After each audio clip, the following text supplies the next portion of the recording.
Talking right now to Dan Wilson and also Jessie Rogers, who's here right now, chatting with them about the group Parents for Children, and in particular Jessie's case, Parents for Children, the advocacy group has gotten involved in. Jessie, you were telling us about the 10-hour trips that they eventually wanted every 2 weeks. So where does it go from there? I'm sure it doesn't. The story isn't getting any better. As far as the travel time, it's just going to increase from there.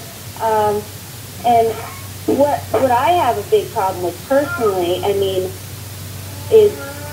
it's impeding on Wilder's right to continue to breastfeed as well. With that kind of visitation schedule, there wouldn't be any way to keep that up. And that's a big deal in more ways than one. This is an emotional thing. Not to mention that I am his food source, and I wouldn't be able to keep that up. With that kind of a distance, and there's no option for me to go down there and be with him through this week. They don't seem to want to have anything to do with that, and it just scares me because he doesn't. We're talking about strangers here. They've come to visit him 3 times, and he is now 7 months old. So 3 times in 7 months they've made attempts to visit, and they have. They've been allowed in my house. His father has come here. We got him a better rate at a hotel.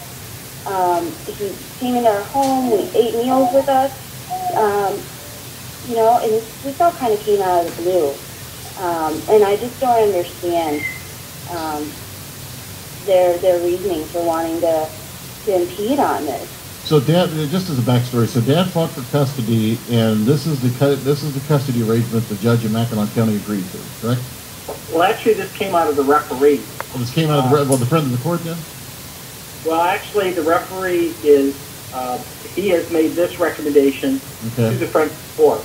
But it could have easily been turned into an order, and that's what we found so unusual, because this was a last-minute thing for me and Janet to walk in on. They called us probably 5 days before, and we had some of our good people that we've known up here before go over and meet with them because we couldn't travel the distance. And we just saw this as very, very egregious. It's so unfortunate that so many of these progressive bureaucrats have been in their positions for so long. They just don't seem to have a grasp on reality about what it's really like out there. This family the whole family lives on less than $5,000 a year. They make maple syrup, which is the best maple syrup I've ever tasted. There you go. $5,000. That's it. We're all sitting there shaking our heads thinking, how do you even pull that off? We live pretty modestly, but we don't suffer from it. We're survivors. Well, we take the best of what we have, and that's what we have. And what else are you going to do? Jesse, when all this is over, on a separate point, I'm going to have a financial seminar, and you're going to teach it. People need to learn how to be able to do that. That's amazing. All right. Yeah, but I can handle that. There you go. Getting back to we're actually digging potatoes out of the ground here about a month ago. Oh my gosh, that's amazing. Yeah, it's kind of a way of life, and this is something maybe Michigan also needs to look at, is that we're going to have some really tough times ahead of us, and one of the best ways for us to turn around is to do things the way things used to be, and we need to take the resources we have and use them effectively. Well, that makes just good sense, period. And probably actually should do a show like that sometime. That just sounds really interesting on that point. But don't want to get off track too much on this one because this is just a huge thing. So is the court basically, it sounds like by de facto, they're basically telling you to stop breastfeeding and switch your child to formula at this point, is what it sounds like. Now, it doesn't exactly state that in this recommendation, but it was implied to me verbally in the courtroom from this referee that I was to stop breastfeeding and to get him on formula. And, that just seems backwards to me. I understand that not everyone has the opportunity to breastfeed their children. I understand that, and I'm not